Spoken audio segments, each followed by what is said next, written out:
Bismillahirrahmanirrahim. Gak terasa begitu cepat perjalanan waktu, sebagaimana dikatakan bahwasanya nanti mendekati kiamat, berkahnya waktu itu akan semakin dicabut ya. Waktu setahun itu seperti sebulan, sebulan seperti seminggu, seminggu seperti sehari. Begitu cepat waktu itu nanti akan berlalu. Nah, kita masih diberi kesempatan berada di 10 hari yang terakhir ini. Mudah-mudahan kita terus dalam keadaan sehat walafiat dan diberi taufik untuk mengamalkan amal-amal soleh dan menjauhi hal-hal yang dilarang oleh Allah Subhanahu wa Ta'ala. Bicara tentang Lailatul Qadar, ya, pertanyaannya menarik. Puasanya di siang hari, tapi kok Lailatul Qadar gitu ya, bukan Naharul Qadar gitu. Ya, bukan siang yang bernilai, tapi justru malam yang bernilai. Kenapa malam hari bukan siang hari? Sementara waktu puasanya itu, walaupun ibadahnya sepanjang hari Ramadan, tetapi waktu puasanya di siang hari. Di sini ada isyarat bahwasannya di malam-malam Ramadan kita harus lebih meningkatkan ibadah. Siang hari kita ibadah, malam-malam Ramadan kita harus lebih meningkatkan ibadah. Artinya puasa itu bukan hanya dari waktu subuh sampai waktu maghrib, tetapi puasa itu ya sepanjang hari. Ya, ibadahnya sepanjang hari. Hanya saja yang ibadah dalam bentuk puasanya menahan lapar dan dahaga dan meninggalkan semua hal yang membatalkan puasa pada waktu mulai subuh sampai maghrib. Bukan berarti selepas maghrib dan sebelum subuh kita tidak beribadah. Justru setelah masuknya waktu maghrib, itu saat kita untuk gaspol, kata orang. Ya, semakin meningkatkan ibadah kita, semakin menginjak itu gas dengan melakukan sholat isya berjamaah, sholat tarawih, kemudian kita tadarus Al-Quran, ataupun membaca Al-Quran sendiri, ya, berlomba-lomba untuk menghatamkan Al-Quran, sebagaimana dicontohkan oleh para sahabat radhiyallahu anhum ajmain, dan juga tadarusnya Nabi Muhammad SAW dengan malaikat Jibril alaihi salam. Ikhwani rahimakumullah, Lailatul Qadar ini malam yang Allah karuniakan khusus untuk umat Nabi Muhammad SAW. Nabi-nabi yang terdahulu nggak ada Lailatul Qadar. Jadi Lailatul Qadar itu hanya ada di umatnya Nabi Muhammad SAW.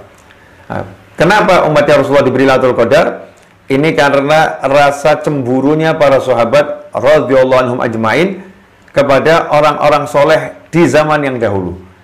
Di zaman dahulu, di zaman Bani Israel dan sebelumnya, itu ada orang-orang soleh yang selama 1000 bulan ibadah, ya, tanpa henti. Umurnya panjang-panjang. Disitulah sahabat kemudian merasa cemburu, iri yang baik.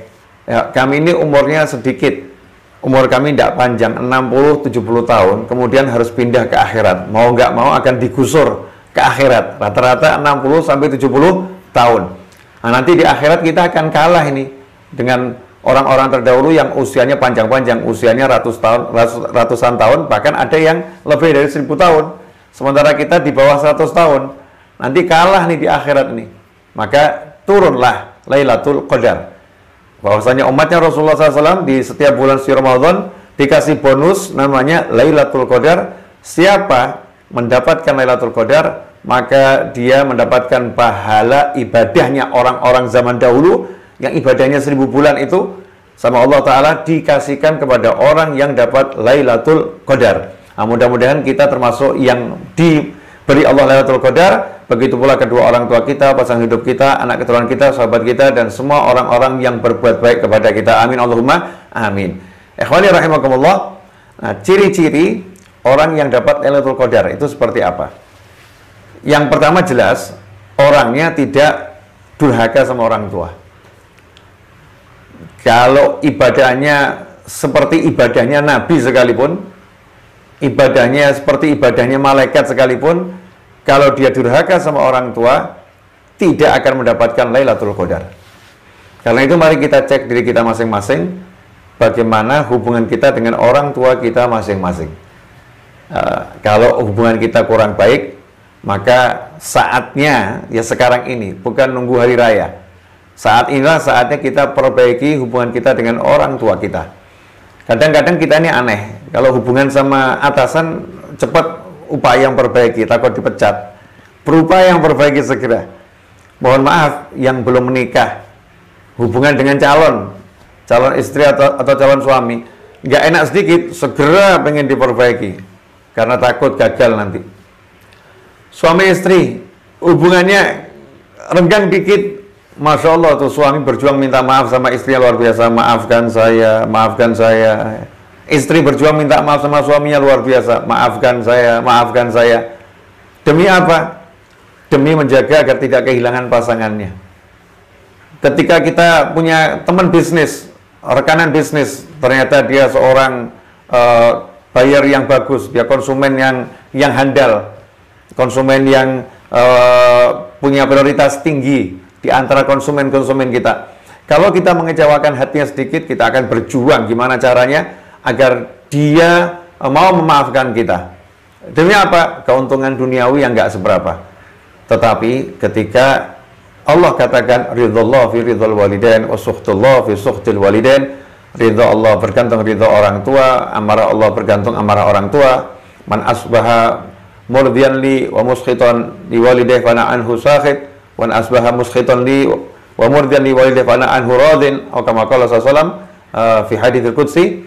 Barang siapa berpagi hari dia menyenangkan aku, kata Allah Ta'ala, dengan melakukan banyak kebajikan, amal soleh, hal-hal yang buat Allah senang, tetapi dia membuat marah orang tuanya, maka aku benci kepadanya, aku nggak ridho kepadanya. Tapi barang siapa yang di pagi hari buat aku kecewa, kata Allah Ta'ala, buat aku marah, tetapi di pagi itu dia menyenangkan orang tuanya senang dengan dia karena perbuatan baiknya kepada orang tua tersebut, maka aku pun ridho kepadanya. Allah memaafkannya dan Allah pun ridho kepadanya. Ikhwani rahimakumullah, orang tua yang begitu berharga di hadapan Allah Subhanahu wa taala seringkali kita anggap biasa-biasa saja dan kurang berharga, sehingga upaya kita untuk menyenangkan, untuk meredam amarahnya tidak sebanding dengan upaya kita kepada orang lain, dan ini naudzubillah min dzalik. Sisa hari 9 hari atau berapa hari yang masih ada di bulan suci Ramadan ini, kalau kita pengen dapat Lailatul Qadar, perbaiki hubungan kita dengan orang tua kita masing-masing. Termasuk di antara orang tua adalah orang tuanya pasangan hidup kita, alias mertua. Orang tua pasangan hidup kita ini orang tua kita. Nah, seringkali dijadikan second class. Nah, seperti bukan orang tuaku itu, bukan ayahku, bukan ibuku. Itu orang tua suamiku, itu orang tua istriku. Ikhwani rahimakumullah, orang tuanya suami atau orang tuanya istri adalah orang tua kita. Pasangan hidup kita ini punya ayah dan ibu, maka ayah dan ibunya adalah orang tua kita. Kita harus hargai, hormati, muliakan seperti kita menghargai, memuliakan orang tua kita masing-masing, orang tua kita kandung. Maka kita akan dapat ridhonya Allah Subhanahu wa taala. Kemudian yang tidak akan dapat Lailatul Qadar selain orang yang durhaka sama orang tua, naudzubillah min dzalik, adalah orang yang bermusuhan dengan orang lain.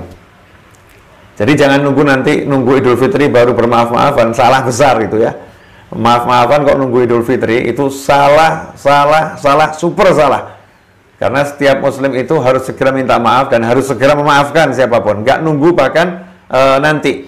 Diceritakan seorang Habib di Hadramut sana, seorang ulama besar, suatu ketika lagi ngajar santri-santrinya, murid-muridnya, dicaci maki dengan cacian yang luar biasa, yang layak marah itu. Habibnya nggak marah. Ya, ulamanya ini nggak marah, dicaci maki, dihina oleh seorang di dalam masjid di depan murid-muridnya. Beliau diam saja. Kemudian beliau pulang ke rumah. Sampai di rumah beliau menangis. Ya, beliau menangis. Istrinya pun bertanya, kenapa kamu menangis? Maka dijawab, tadi di masjid saya dicaci maki orang. Istrinya berkata, kamu dicaci maki orang kok nangis? Nggak benar ini nangis. Seharusnya kamu gak nangis dicaci maki orang yang berjiwa besar, maafkan orang tersebut. Suaminya menjawab, saya menangis bukan karena saya dicaci maki. Lah kenapa kamu nangis? Saya nangis karena saya terlambat memaafkannya. Kenapa saya memaafkannya baru di rumah ini?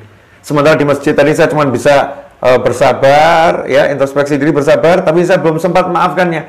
Kenapa baru sampai rumah saya maafkan? Saya terlambat memaafkan. Betapa buruk saya ini. Masya Allah, terlambat memaafkan, merasa buruk. Ini orang-orang soleh di luar bulan suci Ramadan, apalagi di bulan suci Ramadan.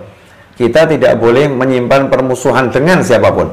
Orang yang bermusuhan dengan orang lain, musyahin, orang yang bermusuhan dengan muslim yang lain, maka tidak akan mendapatkan rahmat, ampunan, pembebasan dari siksa api neraka dan Lailatul Qadar. Semua bonus besar itu diblokir, ya.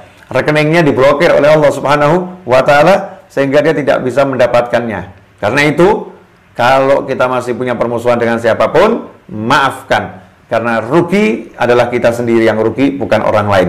Kalau kita punya hati memusuhi orang, hati kita yang sakit. Ruang gerak kita pun akan jadi terbatas. Ruangan di mana ada orang yang kita musuhin, kita akan nggak nyaman masuk di dalamnya. Suatu forum di mana ada orang yang kita musuhin, kita nggak akan nyaman masuk di forum tersebut. Sehingga ruang gerak kita menjadi sempit, menjadi terbatas. Tapi kalau hati kita ini lapang, sebagaimana tadi Pak Samsir di awal sambutannya mengatakan, Rabbi shrah li sadri wa yassir li amri wahlul 'uqdatam min lisani yafqahu qawli, mengutip doanya Nabi Musa alaihissalam. Kalau hati kita lapang, maka urusan kita semua akan jadi mudah. Makanya minta, ya Allah lapangkan hatiku, ya Allah mudahkan urusanku. Ya, kalau hatinya ini lapang, maka urusannya semua nanti akan jadi mudah. Karena itu nggak boleh ada seorang muslim punya hati yang menyimpan kebencian pada muslim yang lain, apalagi kebencian kepada kakak kandungnya, adiknya, pamannya, bibiknya, sanak kerabatnya, ya. Orang-orang yang punya hubungan kekerabatan itu jauh lebih nggak boleh. Kepada orang lain yang jauh pun nggak boleh kita memusuhin, apalagi kepada sanak kerabat. Yang rugi kita sendiri, dunia rugi, akhirat sendiri. Kita akan rugi yang besar. Karena kalau kita nggak memaafkan orang lain, nanti di akhirat udah berandai-andai saja kita insya Allah masuk surga. Amin, Allahumma amin. Ya, masuk surga. Rombongannya rombongan keren nih. Rombongannya orang-orang besar, semua ulama-ulama besar. Kita masuk surga nih. Udah jalan bareng ulama-ulama mau masuk surga. Tiba-tiba kita akan di stop oleh penyekatan. Ya, penyekatan masuk surga. Nanti masuk surga ada penyekatan juga. Ya, walaupun lancar masuk surga, tapi ada yang disekat. Siapa yang disekat? Orang yang masih belum menyelesaikan urusannya dengan manusia yang lain. Ini ada fulan di dunia, dulu belum kamu maafkan. Sekarang fulan lagi disidang di akhirat ini, kamu harus dihadirkan sebagai saksi. Dan itu tidak boleh ada persidangan di surga. Persidangannya harus di luar surga. Ikhwani rahimakumullah. Sudah di dunia dia buat kita ruwet, di akhirat membuat kita ruwet lagi. Masya Allah. Apakah kita mau seperti itu? Jadi kita harus berpikir yang cerdas. Berpikir yang cerdas.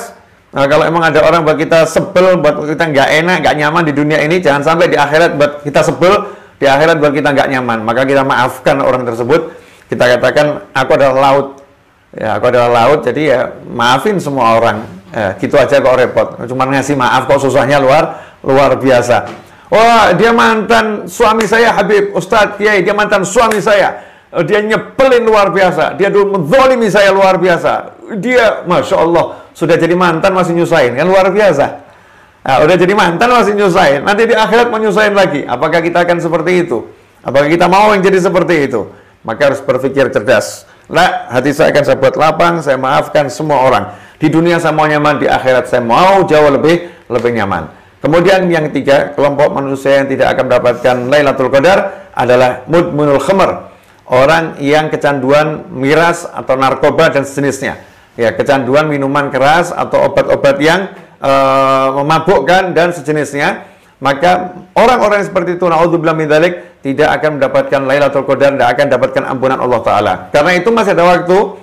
Siapapun kita, kalau kita punya satu di antara tiga tadi, mari kita bertobat pada Allah Subhanahu wa Ta'ala. Kemudian ikhwani rahimakumullah, gimana caranya biar dapat Lailatul Qadar? Ya, caranya yang tiga tadi dihindari. Kemudian ada tambahan lagi. Apa itu? Jangan pernah meninggalkan sholat berjamaah, khususnya sholat isya. Sholat isya berjamaah. Karena ada dalam sebuah hadis disebutkan, siapa yang sholat isyanya berjamaah selalu selama bulan suci Ramadan, maka dia telah mendapatkan Lailatul Qadar. Jadi kalau kita isyanya berjamaah, kita dapat tiket nih. Tiket dapat Lailatul Qadar. Syaratnya kita ikut sholat isya berjamaah. Nah, kalau kita sholat isyanya nggak berjamaah, maka kita akan kehilangan kesempatan nih dapat Lailatul Qadar. Ya, kecuali kalau mungkin ada uzur yang berat sehingga tertinggal jamaah karena uzur, bukan karena kemalasan, bukan karena kesengajaan, tapi karena suatu hal tidak bisa berjamaah, maka Allah Maha Pengasih, Allah Maha Penyayang. Tapi kalau kita udah rajin jamaah isya ini berjamaah, insya Allah kita dapat Lailatul Qadar. Kemudian berikutnya, kalau kita pengen dapat Lailatul Qadar, kita doakan muslimin wal muslimat, kita doakan orang-orang soleh untuk dapat Lailatul Qadar. Kita doakan, ya Allah, beri umat Rasulullah semuanya dapat Lailatul Qadar, jadikan semua umat Rasulullah dapat Lailatul Qadar. Terus kita pilih orang-orang khusus. Ya Allah, jadikanlah fulan dapat Lailatul Qadar, jadikan fulan dapat Lailatul Qadar. Kenapa seperti itu?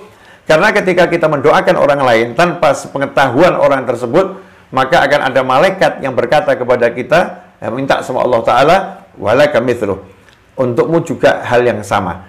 Ya Allah, beri dia yang sama, beri dia Lailatul Qadar juga. Malaikat yang mendoakan kita dapat Lailatul Qadar ketika kita mau mendoakan orang lain untuk dapat Lailatul Qadar. Karena itu jadikan kebiasaan agar kita berdoa dengan bentuk jamak. Ya Allah, beri kami Lailatul Qadar. Sambil kita niatkan kami itu siapa? Pasangan hidup, orang tua, sahabat, kawan, teman-teman, umat Islam semuanya. Doakan semuanya dapat Lailatul Qadar. Nanti insya Allah kita akan dapat keuntungan yang besar. Feedbacknya itu kita. Ya, kita akan dapat feedback yang besar dari Allah Subhanahu wa Ta'ala. Kemudian selanjutnya jangan lupakan doa yang diajarkan Nabi SAW kepada istri tercinta beliau, Sayyidatuna Aisyah radhiyallahu anha. Nah, kita masih ingat Sayyidatuna Aisyah ini istri Rasulullah SAW yang sangat cerdas, belia, dan sangat dicintai Nabi Muhammad SAW. Karena itu pernah suatu ketika Sayyidatuna Aisyah radhiyallahu anha bertanya pada Nabi Muhammad SAW, "Duhai Rasulullah, kalau saya ketemu malam Al-Qadar, saya harus minta apa gitu? Apa yang harus saya ucapkan? Minta apa sama Allah Ta'ala?" Karena Sayyidatuna Aisyah paham, radhiyallahu anha, malam Al-Qadar ini malam yang sangat bernilai. Malam di mana Allah kasih macam-macam, Allah kasih hadiah macam-macam, Allah kasih bonus macam-macam. Dan Allah akan nanya sama banyak, mau minta apa kamu? Kamu butuh apa? Kamu pengen apa? Maka disitulah Sayyidatuna Aisyah berpikir, radhiyallahu anha, kalau saya nanti ketemu Al-Qadar, saya minta apa enaknya ya? Tanya pada Nabi Muhammad SAW. Maka Rasul pun mengatakan, "Quli, ucapkanlah, Allahumma innaka afun tuhibbul afwa fa'fu anni ya karim." Maka dirangkai jadi doa itu ya, yang dibaca bulan suci Ramadan, dirangkai dengan hadis Rasul yang lain menjadi doa, asyhadu an la ilaha illallah astaghfirullah nas'alukal jannata wa na'udzubika minan nar, dibaca 3 kali, ditutup dengan Allahumma innaka afun tuhibbul afwa fa'fu anna, Allahumma innaka afun tuhibbul afwa fa'fu anna, Allahumma innaka afun tuhibbul afwa fa'fu anna ya karim. Dibaca 3 kali, ditutup dengan ya karim tersebut. Nah, ini dibaca sebanyak mungkin sama bulan suci Ramadan, khususnya di malam Al-Qadar. Ya, saya punya cerita menarik. Salah seorang temannya sepupu saya, berbelas-belas tahun yang lalu, salah seorang teman sepupu saya yang dulunya dia masih di masa lampaunya, dia beberapa kali minum minuman keras. Kemudian dia bertobat pada Allah Ta'ala, kemudian bektinya sama ibunya luar biasa, sangat berbakti pada ibunya. Nah, suatu hari di bulan suci Ramadan, ba'dal asar, setelah waktu asar, biasa berdua boncengan naik motor sama sepupu saya, cari santap berbuka untuk keluarga di rumah. Nah, karena berangkat tuh belum sholat asar, biasa memang seperti itu, cari masjid untuk sholat asar berjamaah di masjid. Biasanya demikian, kalau masjidnya udah jamaahnya selesai, ya berjamaah sendiri. Motor diparkir oleh sepupu saya, kemudian temannya wudhu, temannya sholat sunnah di masjid. Sepupu saya kemudian berwudhu. Nah, apa yang terjadi? Sepanjang perjalanan tadi, waktu di motor, ini temennya di belakangnya, diboncengkan tuh nanya, apa yang dibaca ya, enaknya kalau Ramadan seperti ini? Teman saya mengucapkan, baca itu, asyhadu an la ilaha illallah astaghfirullah nas'alukal jannata wa na'udzubika minan nar, Allahumma innaka afun tuhibbul afwa fa'fu anna ya karim. Seperti yang saya baca di awal tadi. Maka ia pun membaca asyhadu an la ilaha illallah astaghfirullah sambil naik motor tuh. Sampai ke masjid yang tadi sudah saya ceritakan, kemudian wudhu dan seterusnya. Nah, temannya sepupu saya sholat sunnah. Ketika sholat sunnah takbir, ya tiba-tiba terjatuh. Allahu Akbar, terus terjatuh. Ternyata terjatuhnya itu meninggal dunia. Jadi Allahu Akbar, meninggal dunia. Jadi meninggal dunia husnul khotimah. Dalam keadaan sholat di masjid, dalam keadaan berpuasa. Itu barokah dari baca doa tersebut. Jangan kemudian jadi takut, waduh Habib, nanti kalau saya baca kemudian saya mati gimana? Masya Allah, nah, ini pola pikir yang salah. Jadi kita baca, insya Allah panjang umur. Tapi kalau umurnya datang, ya insya Allah husnul khotimah, ya husnul khotimah.